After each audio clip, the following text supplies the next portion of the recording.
Umamin ka na. Sino ka? Ano?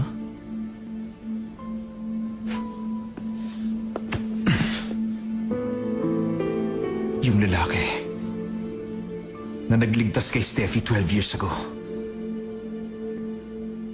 Ikaw nga ba? Ikaw ba yun? Anong pinagsasasabi mo? Nakunan ka nun ng litrato. Ipinakita sa akin. Sigurado ako na ikaw nga yun. Merong mga taong magkakahawig ang mukha. Isa pa, kung talagang 12 years ago na yun, maraming taon na ang lumipas na hindi man lang ako tumanda. Yun na nga eh. Bakit walang ipinagbago ang dating mong itsura? Umamin ka, ilang taon ka na? Nagkakamali ka lang. Gusto ko ring sabihin na nagkamali lang ako. Bago kita kumprontahin, yun din ang pinagdadasal ko. Kaya lang,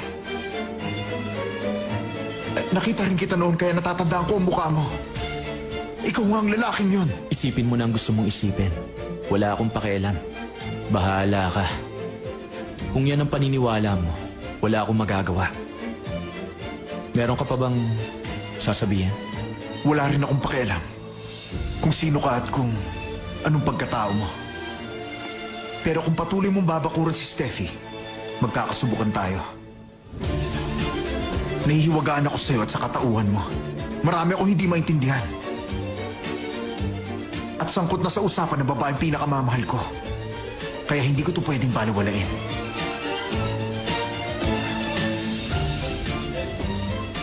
Binabalaan kita. Tandaan mo to. Layuan mo na siya.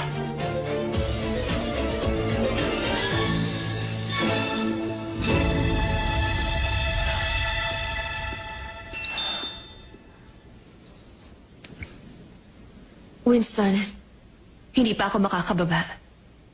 Meron pa akong kailangan kumpirmahin kay Mateo do.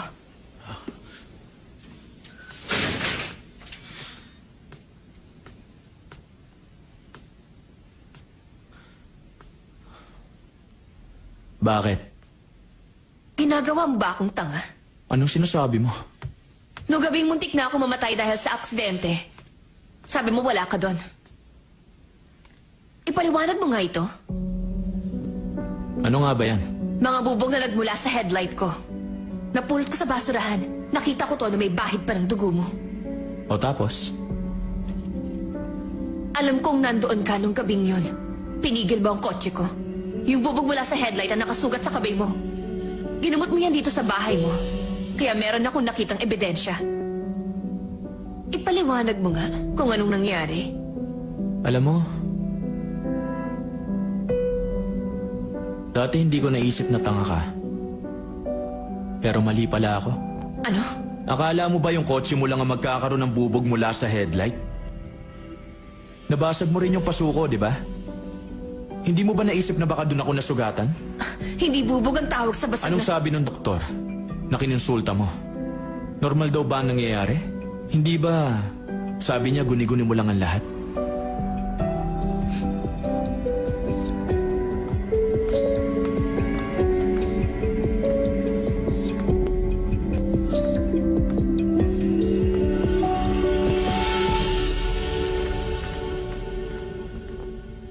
Sabi mo nagpunta ka sa police station. May nakakita sa'yo? Tumawag ka doon ngayon, sa kanila mo na lang tanungin. Sabi mo, habang papunta doon, na-aksidente ka. Pero hindi mo sinabi kung paano. Ano ngayon? Patingin ng sugat. Aalamin ko kung saan galing yan. Kung sa bubog nga ba? O talagang nagalusan ka lang dahil sa aksidente?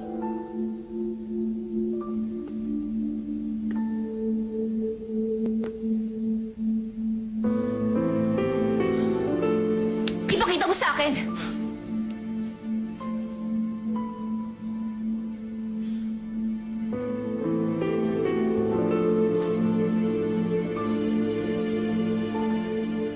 Ba't ganun? Magaling na pala eh.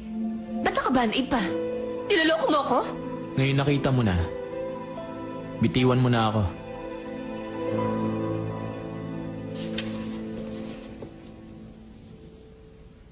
Gusto ko rin sabihin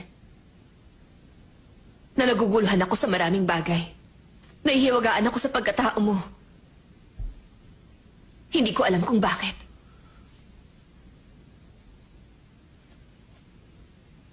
Miss Steffi Chan, simula nung makilala kita, nagulo na ang tahimik na buhay ko. Ang gusto ko, layuan mo na ako.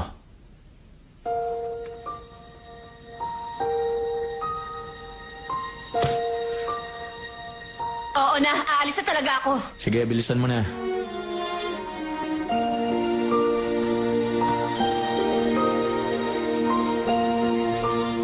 Hindi mo itatanong kung saan ako pupunta.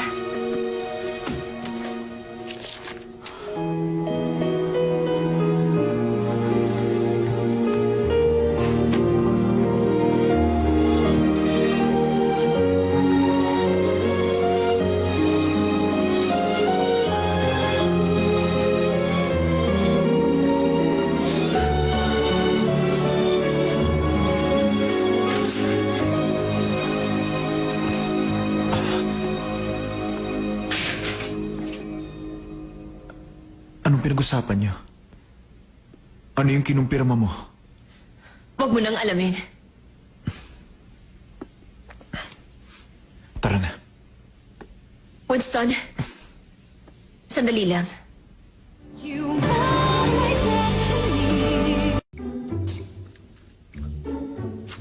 Ang tamis talaga. Alam mo, hindi ako nakakatulog ng may katabi. Next time, huwag kang basta susugod. Itali mo nga yung buhok mo. Ikaw ba merong crush? Lagi ka nag-origami kapag meron kang crush, diba? Eh ikaw, meron ka na rin bang crush? Ba't mo natanong?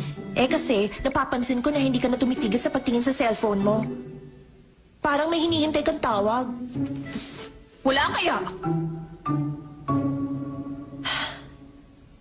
Meron nga akong crush.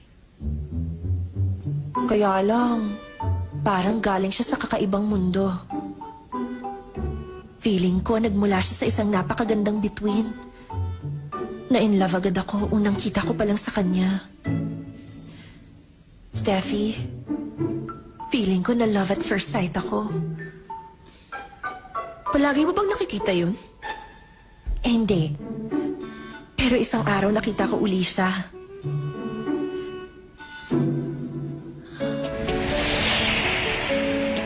Nung araw na hindi sinasadyang nagkita kami, nabihag na niya agad ang puso ko. Nung pagmasdan ko ang mga mata niya, yung puso ko parang nalulunod sa titig niya. Pagkatapos ng una naming pagkikita, hindi ko na siya nakita uli. Pero pakiramdam ko, naninirahan na siya sa puso ko. Umasa ako na muli kaming pagtatagpuin. Pilit ko man siyang hanapin, hindi ko na siya matagpuan. Ang bulong ng puso ko, muli ko siyang makikita. Mawalang galang na. Natatandaan mo pa ba ako? Sino ka? Ako yung babae na biglang natulala nung una kang makita. Ay, teka. Ito nga pala yung... Hindi ako bibili.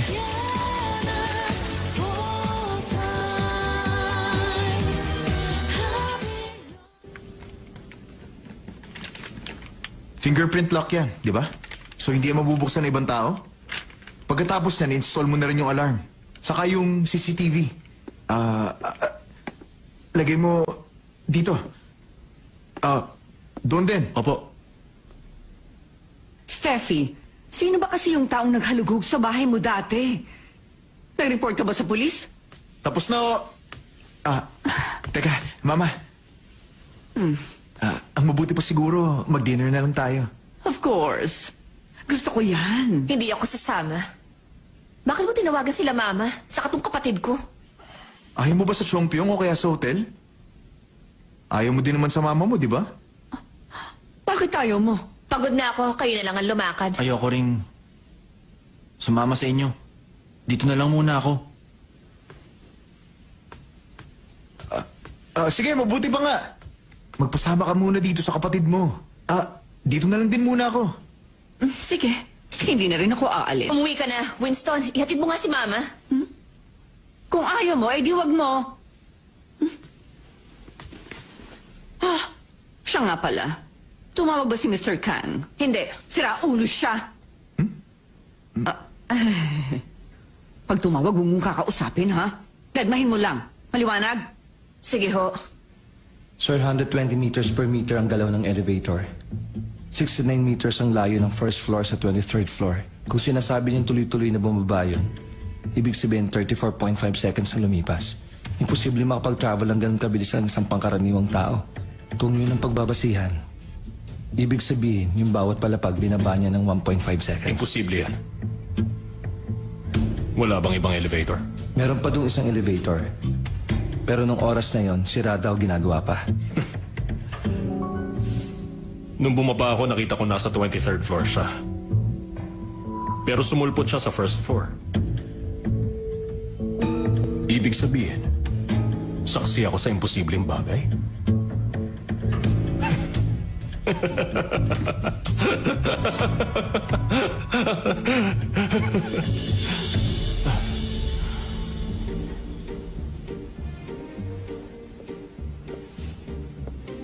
Hindi naman kaya naghihinala na siya sa pagkatao mo. Kung hindi ka nagpadala sa emosyon mo, hindi ka magkakamali. Kailangan kong palamigin ng sitwasyon. Ano ibig mo sabihin? Nalaman kong target niya si Steffi Chan. Bakit nilihim mo pa? Sana sinabi mo na agad ang totoo. Na mapanganib talaga yung lalaki. At dapat siyang umiwas doon. Tuso ang lalaking yon. Hindi niya basta-basta maiiwasan. Isa pa, mas makabubuti kung hindi niya alam ang pagkatao nun.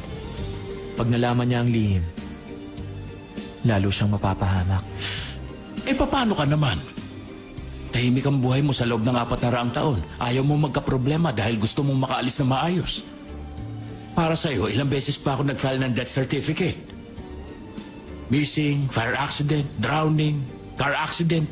Yun ang mga cause of death. Pero ngayon, ang kinatatakutan ko, baka magkatotoo na ang pagkamatay mo. Baka naman bago ka pa makaalis, bigla ka na lang mamatay dito sa mundong ito. Hindi mo ba naisip yun? Paulit-ulit kong sinasabi sa inyo na wala akong alam, di ba? Pag nalaman to nila mama, baka magwala pa yon. Please, umalis na kayo. O sige, last na tanong na lang. May boyfriend ba yung kapatid mo? Sinabi nang wala, bakit ba ang kulit nyo? Buntis kasi ang kapatid mo. Anong sinabi mo? Nakumpirma namin mula sa hospital records. Kung totoong may boyfriend yung kapatid mo, iimbestigahan ang pagkatao ng lalaking yon. Kung ganon, malalaman pa to ng maraming tao. Parang niya na namang pinatay uli yung kawawang kapatid ko. Kakalat pa na nabuntis siya bago siya namatay. Mahal ka pa ba yung sa'yo? Makinig ka mabuti ha. Gusto naming malaman kung talaga nagpakamatay siya o sinadya siyang patayin.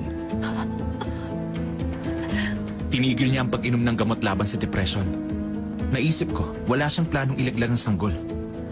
Walang planong magpakamatay ang kapatid mo. Yun ang kutob namin.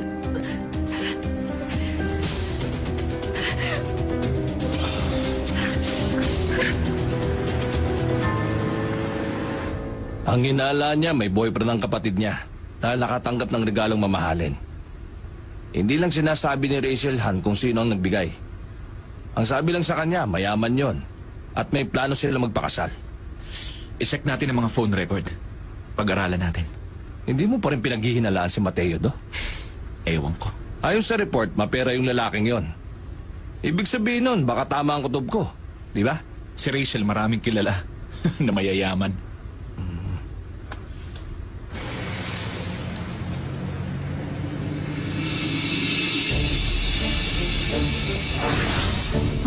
Ma, yung lalaki, biglang nawala.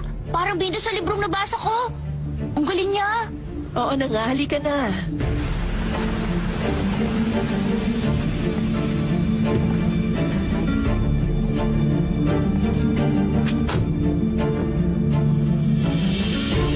Pasundan mo na si Mateo do.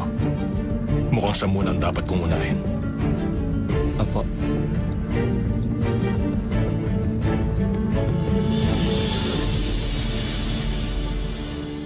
Ano, Steffi, okay ka lang ba? Nandiyan pa si Yuan? Tawagan niyo ako pag may problema, ha?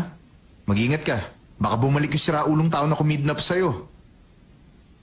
Humanda siya, papatayin ko siya. Oo, sige na. Matulog ka na. Ano bang problema ni Steffi? Wala lang. Nag-iingat lang sa psycho. Ikaw ba? Alam mong pagkatao ni Mateo do? Sandali. Paano mo siya nakilala? Sino nga ba siya? Tingin ko malapit ang loob ni Steffi sa kanya. Ikaw ba? Meron kang masamang kutob dun sa misteryosong lalaking yan?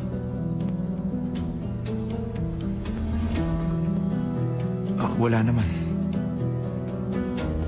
Basta ang alam ko, kapitbahay niya si Steffi. Yun lang ang dahilan. Kaya sila naging close. Talaga? Oo. Teka nga. Nagtataka ako sa'yo. Ba't bigla ka naging interesado kay Steffi? Dahil alam kong mahal mo siya. Hindi ba gusto mong tulungan kita? Sige na, good night.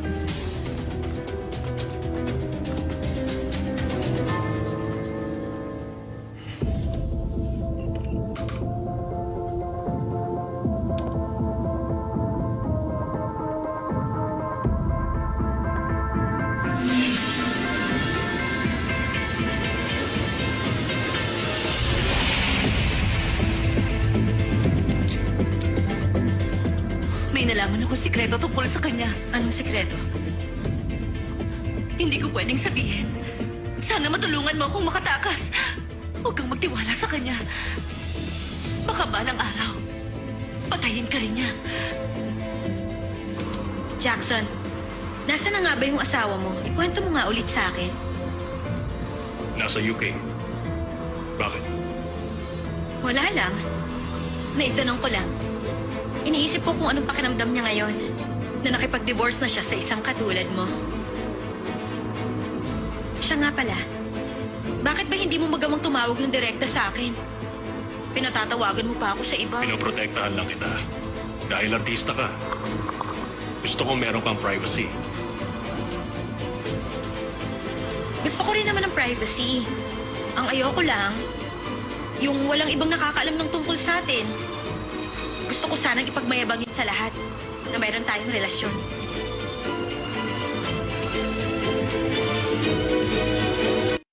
Guon mo? Sabi niya, dito ro kay Guon mo maiahalin tulad ang buhay niya. Eh tungkol to sa lalaki na kapagrelasyon sa 8 babae. Ano kaya yun?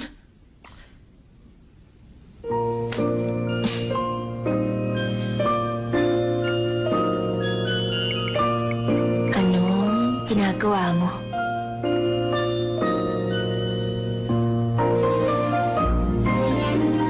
Ba't dito sumasagot? Tulog kaya? Tulog ka?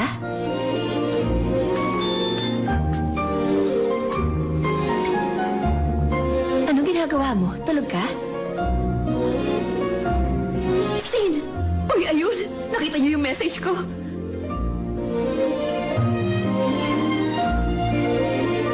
Ano ba yan? Wala bang plano mag-reply to?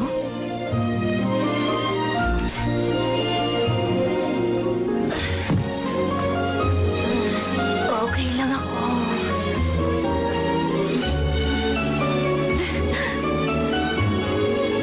Four, three, two. Hello? Ito ba si Miss Steffi Chon? Oo, sino to?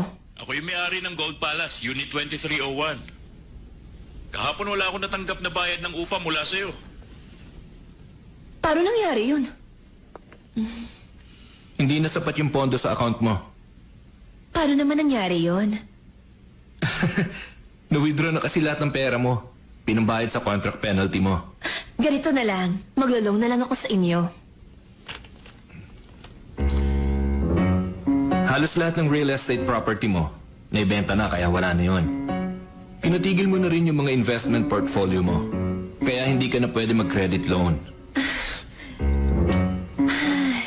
Alam mo, sir, kilala mo ako.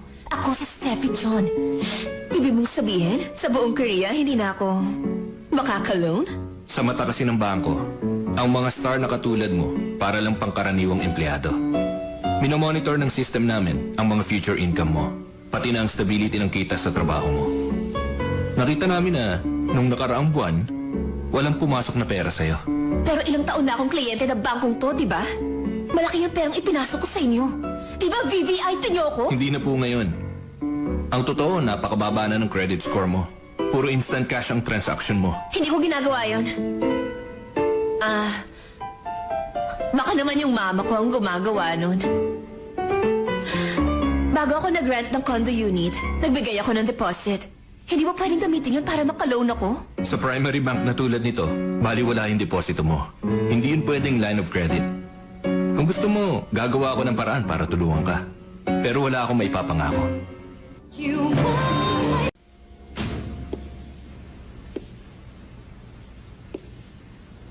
Ibenta ko kaya to. Naku, ba't ko yun nasabi? Brumi! Sorry! Huwag mo yung sasalusuhin!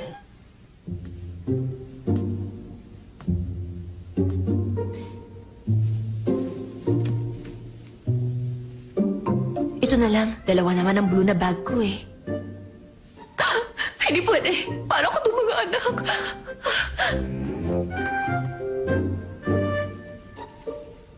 Pag nakabawi ako, babalikan naman kita eh. Pangako yun, huwag ka na magtampo sa akin. Ingatan mo ang sarili mo. Huwag kang magpapagasgas ha.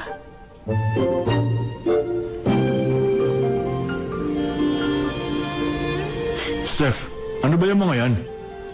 Ano pa nga ba? Yan ang mga baby ko na 1 o 2 beses ko palang nagagamit sa tanang buhay ko.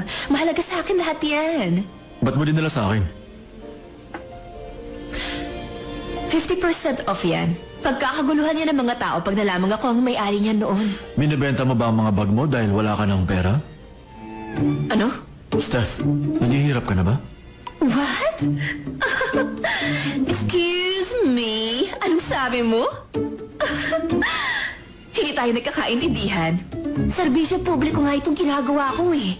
Natutuwa sila sa akin dahil ang idol nila biglang nakonsensya sa paggamit ng mga bagay na masyadong mamahalin kaya dinidispatcha ko na. Gusto ko lang makatulong. Hindi kaya ikaw ang dapat tulungan? Alam naman ng lahat na binibenta mo ng building mo sa Cheongdam-dong sa napakababang halaga. Bibigyan na lang kita ng pera. Iuwi mo na yung mga bag. Isa pa, sa susunod, huwag ka na uling pupunta dito sa butik. Ayoko may makakita sa'yo. Pakiusap.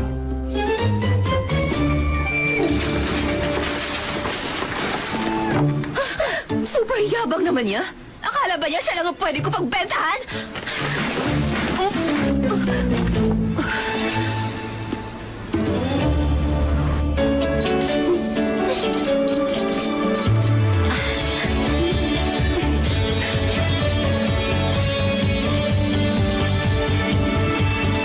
Ang cute ka dito.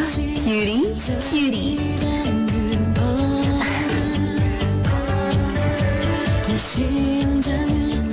Steffi John's bag for sale.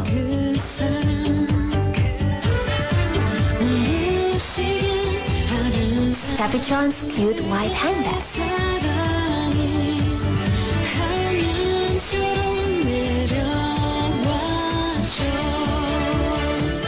Ayon kay William James na isang philosopher, ang psychological punishment ang pinakamatinding parusa dahil mararamdaman mo na para kang nilalayuan o binabaliwala ng lahat ng tao sa lipunan. Pwede pang tawaran?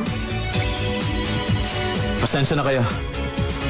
Ang mga tao, mahina ang psychological capacity. Nakabase sa iba ang mga ikinikilos nila. Pag natutuwa ang iba, makakaramdam sila ng kaligayahan. To 45, kasama na ang bayad sa shipping.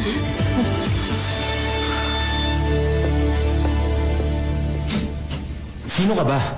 Bakit mo ako mini-message? Ano yung sinasabi mong 45?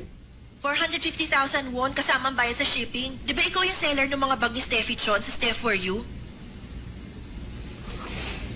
Sabi ko naman sa'yo, huwag mong bayaran yung sinisingil na penalty. Mas malaki pa yung kesa sa tunay na halaga nitong kontrata. Anong gagawin natin? Anong kontrata? Hindi ako pumirma nito. Wala ko alam tungkol dito. Alam mo, Huwag mong isipin na nagmamalasakit lang ako sa'yo nang dahil sa pera mo, no? Mauubos ang pera mo kapag masyado kang mabait. Ano bang akala mo sa buhay? Parang fairy tale na totoo? Kakausapin ko si Mr. An. Sasamahan na kita. Iba ang isasama ko.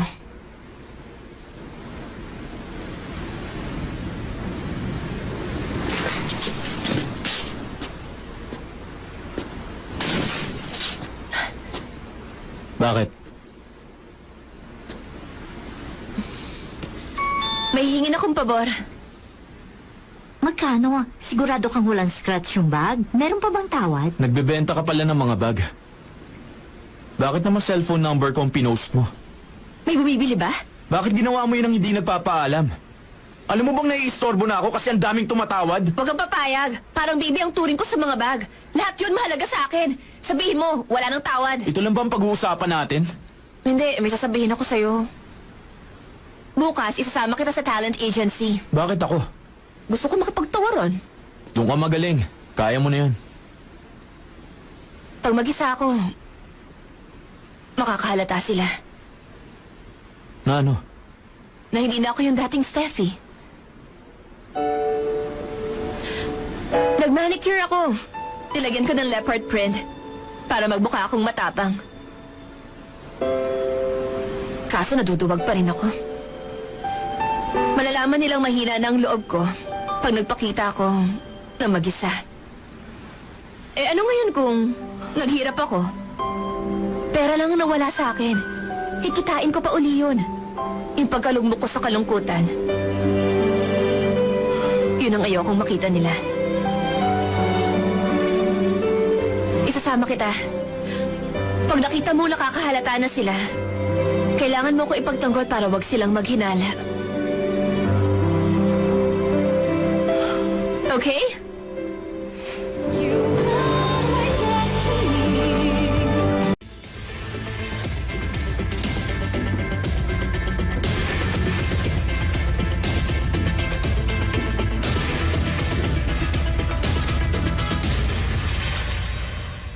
Malinaw na sa akin. Nakausap ko na rin tong abogado ko.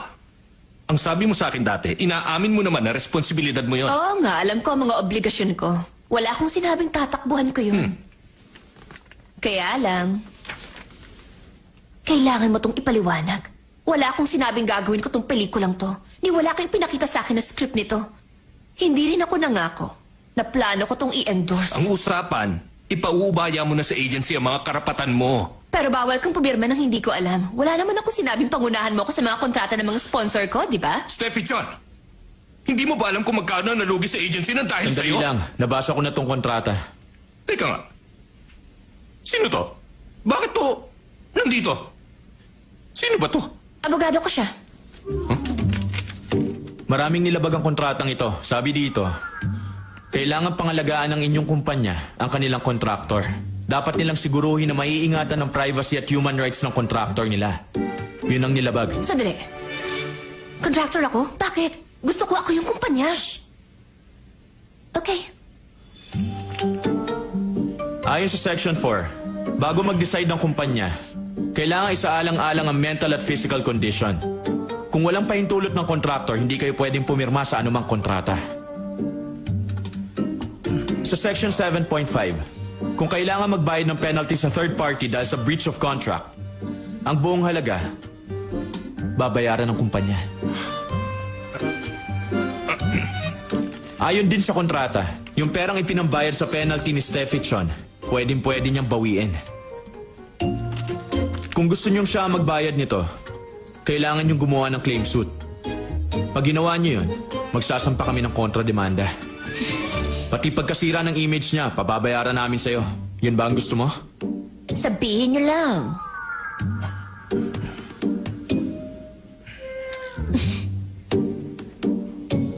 May hahalin tulad pala kayo sa mga bandidong sumasalakay sa gabi sa Boty Bridge. Boti?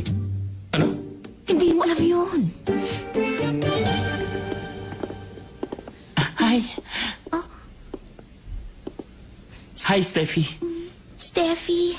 Professor, anong ginagawa niyo dito? Steffi, hello. Hi, Professor Do. Hi. Steffi, busy ka ba? May time ka ba para mag-coffee? Professor, pwede ko ba kayong yayain? Bising-busy kami Sige, kasi... okay lang. Kay Steffi, cafe americano. Gusto ko hot choco. Okay. Tagal nating di nakita. Ngayon lang natin naranasang hindi magkasama ng matagal. Parang bumait ka yata sa akin. Bakit nung isang araw iba ka? Sorry. Hindi ko sinasadya yun. Binaliwala mo ang nararamdaman ko kaya nagtampo ko sa'yo. Pero dapat yata, tumanggi ako na palitan ka. Naiinis tuloy ako sa sarili ko. Baka nabigla lang ako nun. Ano yan? Bait-baitan ka? Steffi, Huwag kang makialam dito. Sinungaling to. Noon pa lang, kilalang-kilala ko na siya. Hindi ko akalaing magtatraidor ka sa akin. Nung mahuli kita, bigla ako nagkunwaring mabait ka. Ipakita mo na nga ang tunay na kulay mo. tama na yan. Wala sa akin yun. May karapatan siya na pagsabihan ako. Gusto mo ba na ako magbukang salbahe? Miss Lucy! Ay! Miss Lucy, okay ka lang? Pasensya na po. Naku, kailangan mo pa to sa shooting mamaya. Napasok si Miss Lucy? Hindi, okay lang. Ikaw, Steffi, okay ka lang? Steffi, Miss Steffi? Wala to. Okay ka lang, Professor? Natapunan ka rin. Napasok ka ba? Hindi, okay lang. Tapos na ba ang palabas? Tara na, manager do.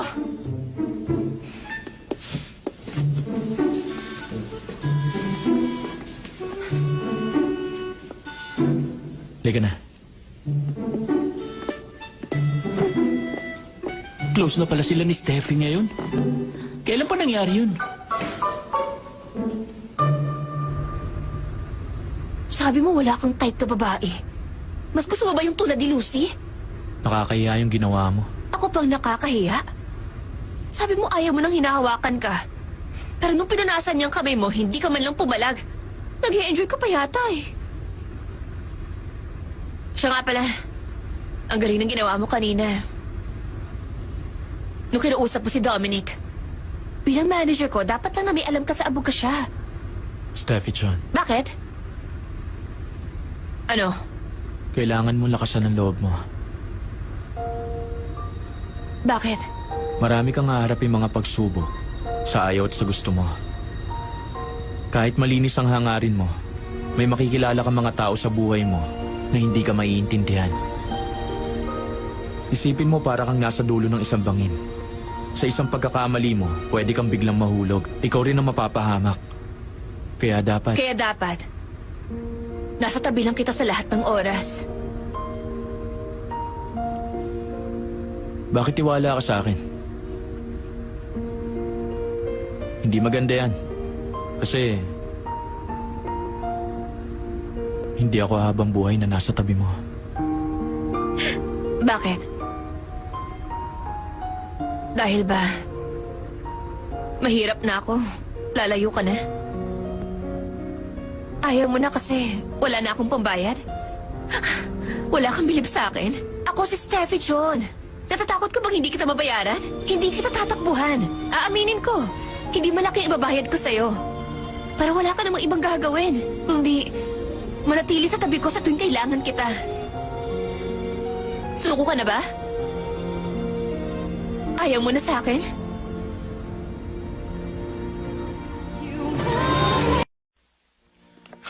Good night.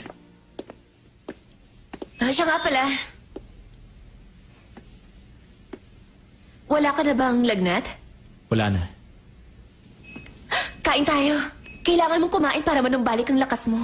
Isama natin si Juan. Kung nandito pa siya sa bahay, yayayain ko siya. Ayoko. Napakasuplado mo.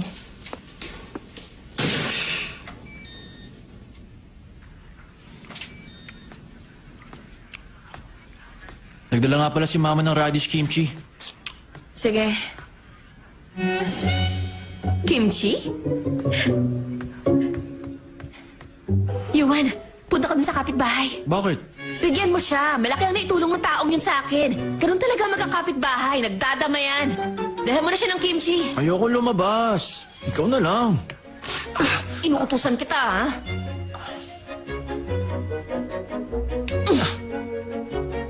Ang tanda-tanda mo na, pang bata pa rin na pinanonood mo. Tumayo ka dyan! Ay, pambira naman, oh. Sabihin mo sa kanya! Ubusin niya! Masarap yan! Sabihin mo, bigay ko!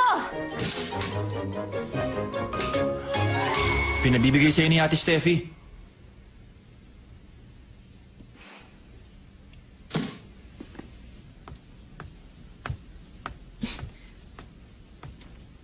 Naibigay mo? Ano sa tingin mo? Ano sabi? Walang sinabi, basta kinuha lang. Sinabi mo bang bigay ko? Oh, Hindi mo na nag-thank you? hindi nga! Wala mo lang sinabi sa'yo? Ano pa bang sasabihin niya? Bakit hindi mo hintay yung lalagyan? Wala ka namang sinabing hintayin ko, di ba? Sayang yun, Yuan. Eco-friendly yun kaya mamahalin, ha? Hindi mo pwedeng basta ipamigay yung pinaglagyan ng kimchi. Hindi mo ba naisip na baka hindi na niya isoli yun? Bawiin mo na. Napipiko na ako sa'yo, ha? Kung gusto mo, ikaw na lang ako kumuha. Ako? Sige na nga, wala naman ako magagawa eh.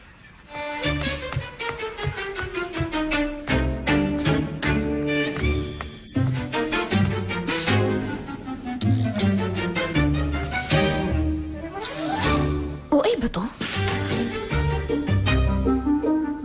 Ano na naman? Nasaan yung lalagyan ng kimchi? Sandali.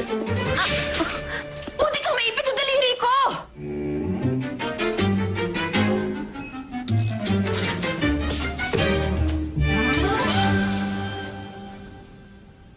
Nakapasok ka? Hindi ka nagpalit ng passcode? Huwag mong papalitan. Yung sa akin hindi ko matandaan pero yung sa'yo, tandang-tanda ko.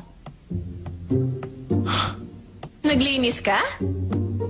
Nagdilig ka pa ng halaman. Naisip ko na nga diligan to dahil nakita kong nalalanda. Buti buhay na uli, no? Masarap yung kimchi yun. Hindi ako mapapahiya.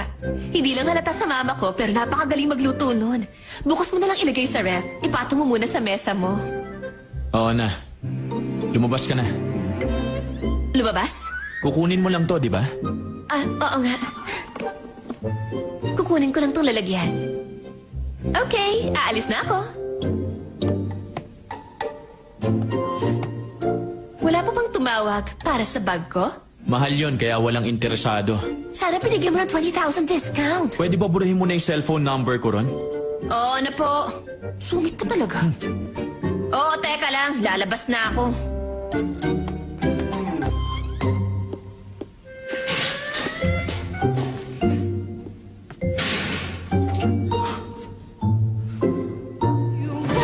Akala mo naman kung sino. Dinadek mo ako! Nakakaasar! Ay, bakit pa naman kasi ako nagpapapansin? Nagkakagusto na kaya ako sa kanya? Hoy, kumising ka nga, Miss Steffi John! Huwag kang ganyan. Ikaw si Steffi John. Si Mateo doon lang siya, okay? Ano magugustuhan mo doon?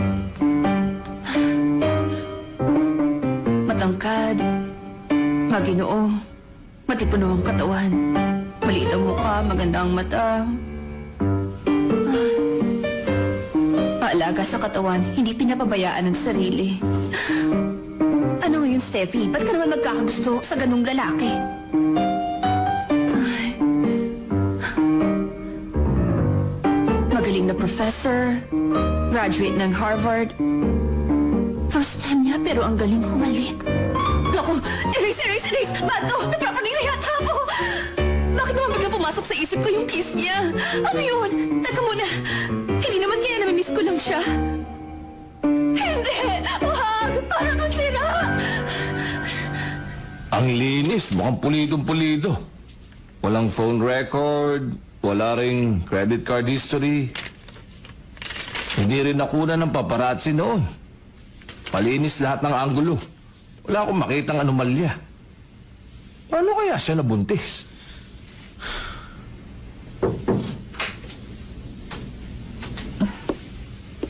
Uy!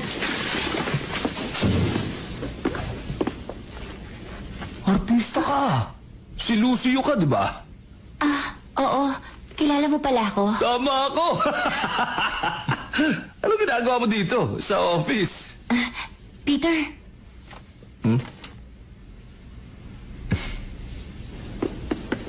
pati ba naman damit at underwear pinadala mo na sa akin? Salamat ah. Nag-aalala na si Mama. Umuwi ka naman. Sige. Lucy, siya nga pala. Yung tungkol kay Rachel Han. Hindi pa ba tapos yung kasong yan? Di ba sabi, suicide? Akala ko final na yun. Hindi na nga yung pinag-uusapan ng media. Tigilan niyo na yan. Naikwento ba niya sa'yo na may boyfriend siya? Boyfriend? Jackson, may girlfriend ka ba ngayon? Bakit? Sabi kasi ni Rachel, malapit na siyang ikasal sa isang anak na may-ari ng SNC Corporation. Dalawa lang naman kayong anak na lalaki, di ba? Kilala ko lang siya sa pangalan dahil sa department store namin. Siya ang image model. Bakit? Malakas kasi ang kutob ko na siya ang may kagagawan ng pagkamatay niya. May naikwento ba siya dati na boyfriend niya? Wala siyang nabanggit. Jackson?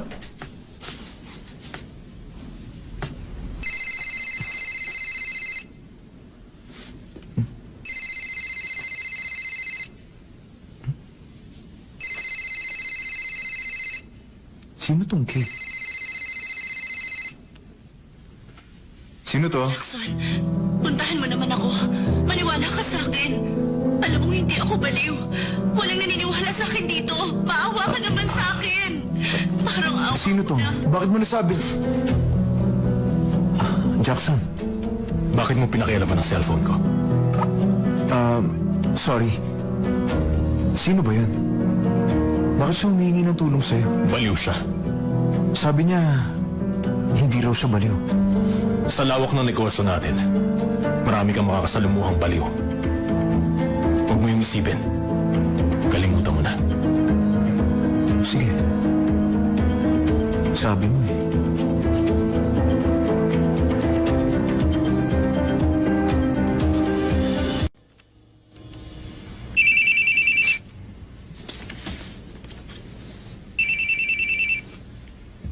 Sino to?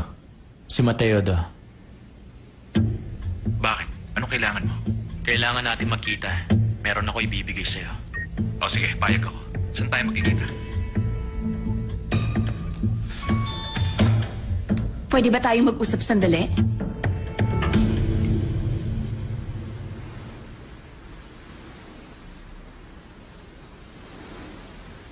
Manager,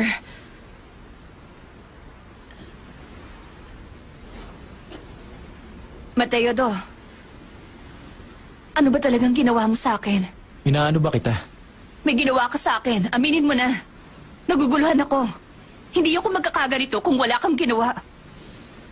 Pwede ba diretsahin mo na? Sa loob ng 15 segundo, plano kitang akitin. Pero ako ang na-in love? Ano? In love ka rin ba sa akin? Ay, mali! Hindi, hindi! Huwag mo sagutin! Kung hindi, magagalit ako!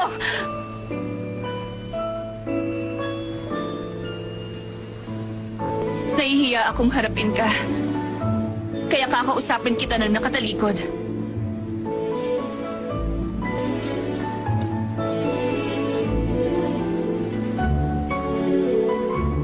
Ngayon ko lang to naramdaman. Alam kong malaki ang utang na loob ko sa'yo.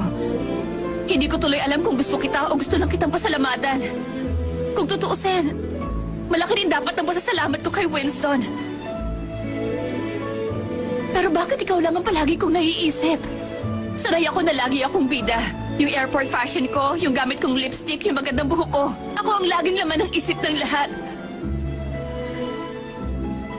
Pero bakit naiisip kita? Pati mga sinabi mo. Pati yung paghalik mo sa akin. Para na nga akong sira. May gusto ka rin ba sa akin? Ay, huwag mo sasagutin! Papatayin kita!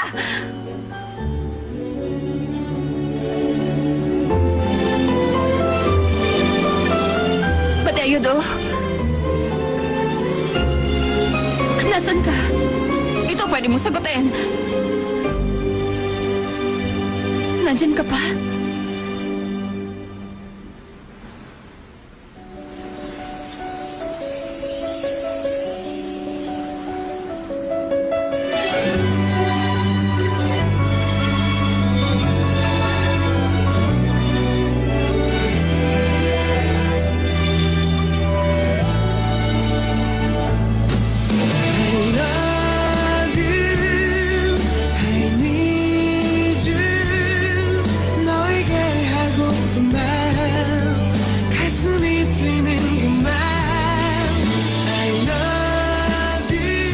Nick, nakakahiya.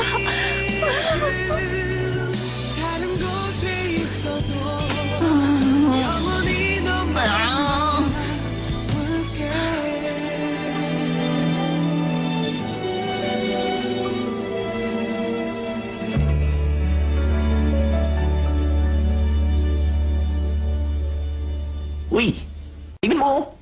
Siga pala si Steffi Chon. Alam mo, yung vlogger na yan, kapitbahay ng second cousin ng dating classmate ni Steffi Chon. Ay, Siguradong sigurado siya. Nasiga dati sa school si Steffi. Marami daw yan nasapak dati. Lahat daw pinapatulan. teka. Kapitbahay ng second cousin ng dating classmate mo? Ang layo na nun ah. Pero mukhang nagsasabi siya ng totoo, no? Mainitin sigurong ulo, kaya hindi pinalampas si Rachel Han. Oo nga, malamang. Sigurado ba kayo? Siga ako sa school namin doon. Paano nyo na lamang nananapak ako? Salbahe ba ako? Hindi ako kumikibo kaya tinatawag akong bubita. Pinagpapiestahan nila ang buhay ko. Pagod na ako. Mag-presko na kaya ako. Bahala ka. Di ba? Nananahimik na nga ako. Hindi ako pumapatol. Ngayon magpapa-interview na ako. Buti pa, payuhan kita sa pagsagot sa media. Huwag kang palaging nakangiti. Kailangan mong palabasin na nakakaawa ka. Sa baba ka lang titingin. Ayan, ganyan. Dapat sa gilid ng mata mo, may luhang papatak anumang oras. Ang galing mong umarte. Huwag kang magsusuot ng accessories. Kahit matagal na akong di humaharap sa camera. Press con yun, hindi photoshoot, di ba? Tapos, magsuot ka ng kulay itim. Huwag ka na rin magme-makeup. Bakit? Dapat magmukha kang losyang. Kailangan pa magbukang losyang? Nagpapaawa ka, di ba? Oo na. Tsaka, magdala ka ng magandang panyo. Bakit? Iiyak ka sa bandang huli. Sa umpisa, kailangan mangiyak-ngiyak ka lang. Huwag mo patutuluin ng luha. Dahil mahahalatang nag-e-emote ka lang. Pero 5 minutes bago matapos, dun mo na patutuluin ang luha. Wow, henyo ka pala. Siyempre naman. Saan mo balak gawin? Ewan. Sa hotel kaya na may malaking hall. Para bonggang venue. Babayaran ka ba ng agency? Wala na akong agency. Meron ka pang panggastos? Wala na nga akong pera eh. Kawawa ka naman pala. Hello? Ikaw yung nag-post ng shoes ni Steffi Chon? Oo, kay Steffer ka talaga yung shoes. Magkano bang tawad mo? 151? Naku, masyado mababa. Kuripot ka pala eh. Bakit hindi mo nalang hingin? Alam mo bang sa Milano ko pa nabili yun? Hoy, hindi yung peke, no?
Hoy, kumain ka ng kanin.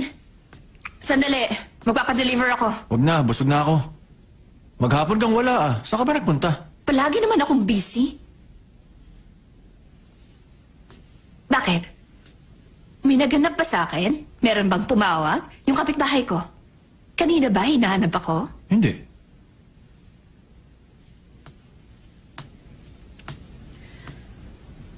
Babae na nga ang naglakas loob na magtapat, tapos hindi man lang to tumatawag.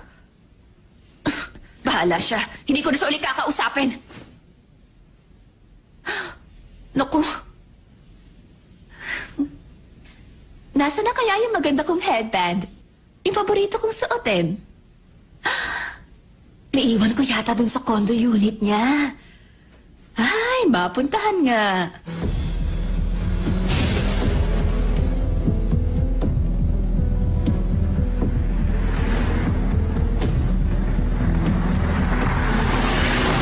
Manager Do? Mateo Do? Hindi pa siya umuwi. Baka nasa library.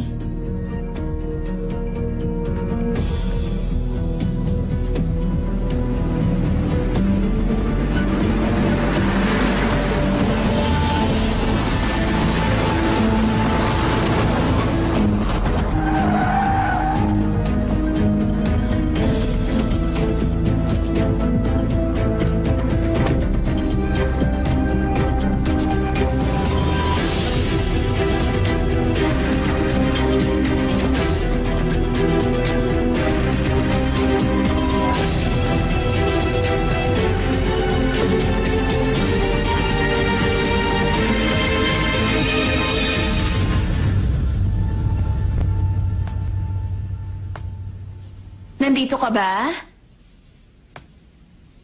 Mateo Do? Ay, wala siya. Saan naman kaya nagpunta yun? Hindi kaya meron siyang date? Inabangan mo. Si Prosecutor Peter Yu. Sinabi ko naman sa'yo, di ba? Buhay pa kayo ni Steffi John. Dahil yun ang gusto ko. Kaya magpasalamat kayo. Alam mo, ang ayoko sa lahat yung walang utang na loob.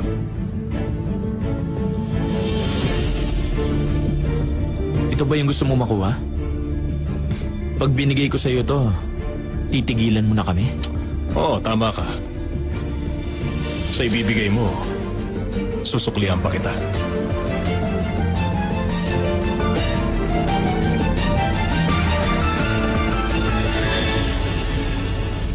Alam mo kung ano to?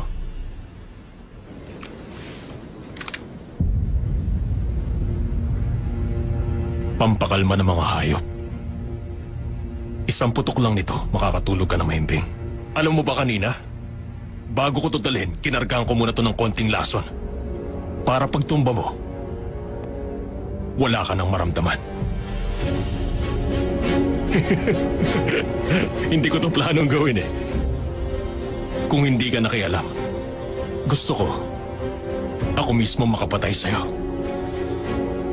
Sisiguraduhin kong maniniwala ang lahat ng tao na nagpakamatay ka. Pinatay mo si Rachel Han. Tinambangan mo rin yung kawawang prosecutor. Hindi matahimik ang konsensya mo, kaya nagpakamatay ka na lang. Nakasave na sa computer ang sulat mo ng pamamaalam.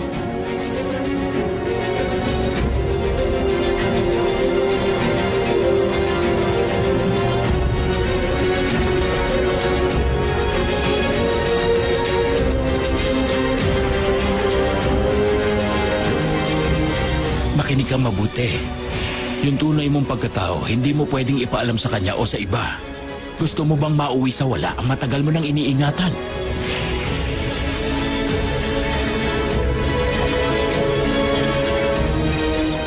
Kailangan mo na kitang unahin. Tapos, siya nang isusunod ko. Si Steffi. Papatayin ko rin siya. Paalam.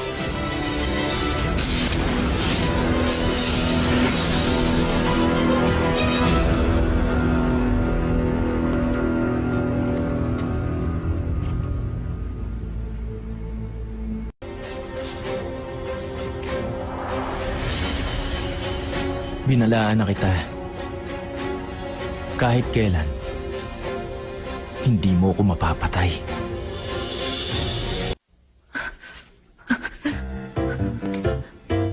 Doc, magsabi ka ng totoo.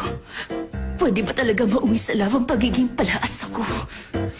Alam mo, hindi imposibleng ma-inlove ka. Pero magkaibang sinasabi mong love sa pagiging palasa sa ibang tao.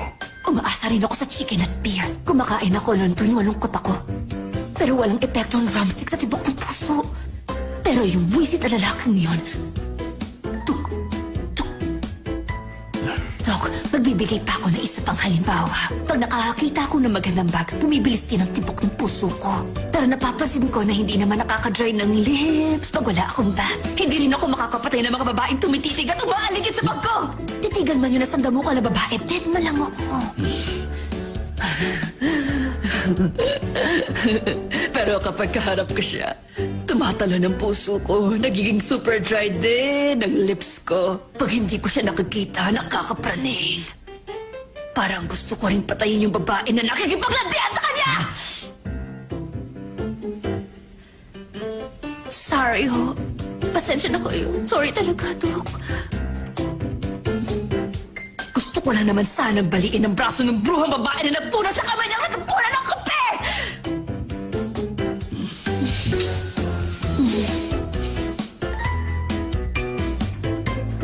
Ano ba talaga itong nararamdaman ko?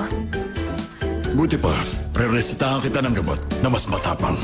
Tandaan mo, huwag kang papalya sa pag-inom nito.